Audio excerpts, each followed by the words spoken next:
texture with the salt. I'm just kind of panning around so that you can see the individual salt grains that were on the color sparks, the olive color sparks. Such a cool effect.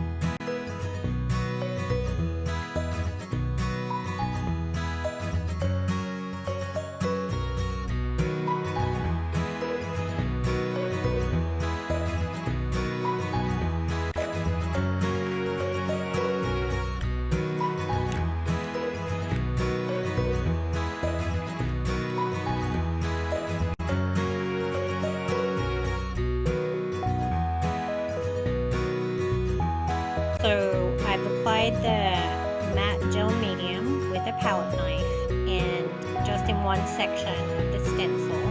Now I'm going to peel the stencil off so that you can see the effect of the matte gel medium. And the next thing I need to do is dry that matte gel medium.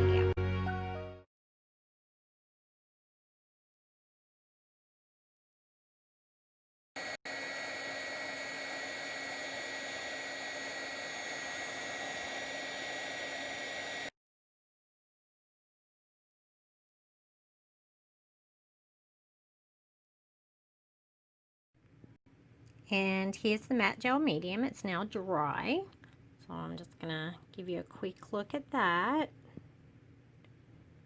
And I'm going to move the stencil around and apply some more of that matte gel medium through different parts of the stencil in a couple of different places. A little trick that I like to do to hold my stencils in place is to just use some painter's tape in each of the corners of the stencil, just to help hold that stencil down, in addition to my hand holding the stencil down while I'm doing the stenciling. So for this next part, I'm going to do this corner up here.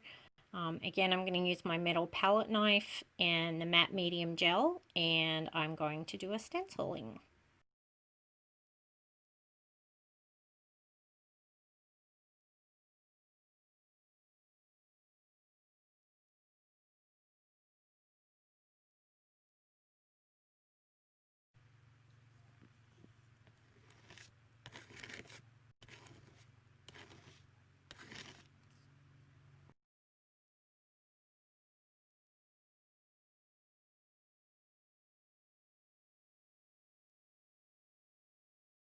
So before I remove the stencil, I come over to the sides and I remove the painter's tapes from the sides, the little bits that I had holding the stencil down, so that I can easily peel the stencil off without anything else getting in the way. So I'm just going to gently peel this back.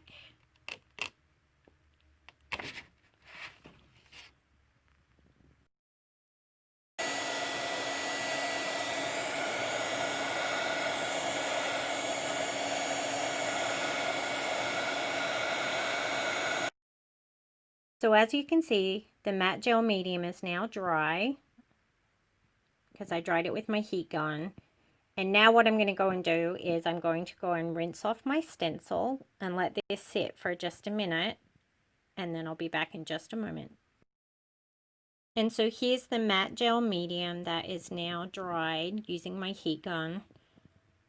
And I just had a thought that a lot of people ask me how I clean my stencils. So I like to use a kitchen sponge and some dishwashing liquids such as Palmolive or Dawn, some warm water. And I try to do it as soon as possible after using the stencil. And I just lightly wash the stencil and get the excess medium off of the stencil.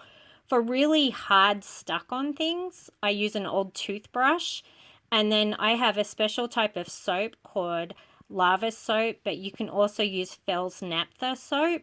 And basically what I do is I take that old toothbrush and I will scribble it, or, you know, scratch it across the top of the stencil to remove any hard bits that are stuck in the stencil.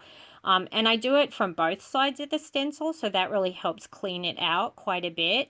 I know some people choose not to clean their stencils. I personally do clean my stencils, particularly when I'm working with water soluble products. And the reason for that is I don't want to get that water soluble product stuck in my next project. And so what can happen is, let's say I'm using green in this project. If I was to go and use, you know, purple or something in another project, I don't want that previous color mixing in to my next project. So that's why I choose to clean my stencils.